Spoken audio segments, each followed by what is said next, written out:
This is Team Tailslide responding to Team Airbag on the norming stage.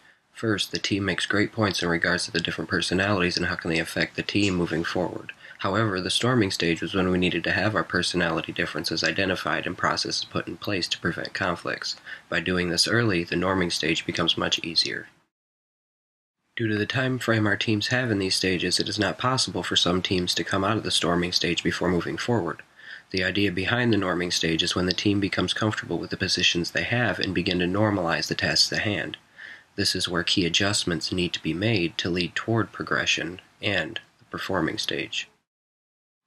A scoreboard can help with these issues that your team discusses. By properly utilizing the scoreboard, you can track the progress of your team in many different avenues such as quality of work, deadlines achieved, missed and/or desired goals, and even personality differences to work on.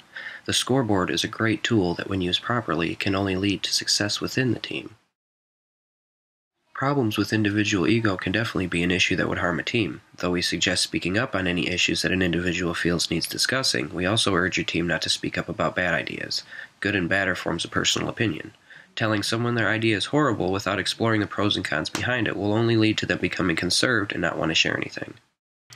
We also agree that solving problems that still reside with the group is a major part of keeping the team together, and that finding the right method that works best for your team is necessary. That being said, it does become necessary to be able to identify what types of problems your group is having, and one of the best ways to do that is by having the group brainstorm about what type of problems the group is running into. Once the group has a list of problems that are confronting them, as you somewhat said, they need to confront those problems and figure out how best to deal with them. And what that means is that the team then needs to analyze the problems and identify any assumptions that are being made concerning the problems. One such way to do this would be using a technique like the ladder of interference. Then once the team or group have analyzed the problems, they can then get started on working on how best to confront them and develop solutions for each of the problems. After the team then comes up with solutions for their problems, they then need to execute their solutions, and having a strong leader can help with that. However, as you said, being able to identify as well as analyze your problems is something that the team needs to be able to do, and that it becomes really important to involve the whole team in the problem-solving process so that they can all feel that they have had an influence on the process and how the problems get dealt with. Proper problem solving is, of course, key to the success of a group overall. In the event of a conflict, each individual involved must concede that their personal opinion may not be in the best interest of the group. This is difficult for anyone, and having a clear end goal can be extremely helpful in convincing the individual to go with the group's approach and vice versa. Even more difficult is a dominating personality taking control over the group's direction.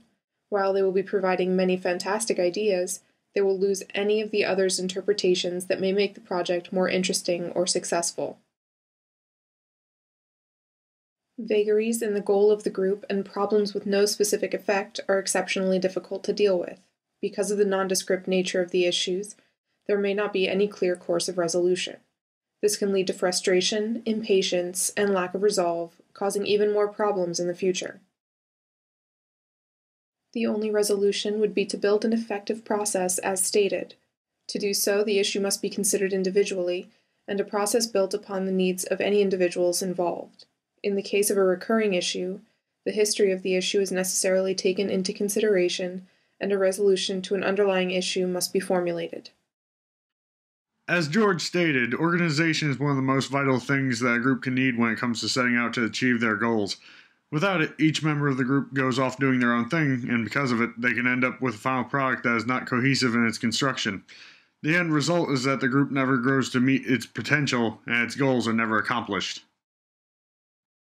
However, one way to actually tackle that problem is to establish a set of values and standards that everyone in the team is expected to meet.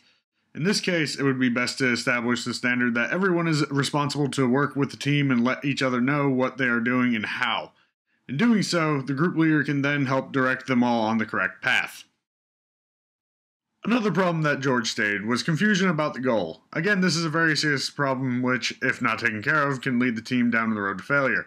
And again, establishing a set of values can help solve this problem. An example must be set.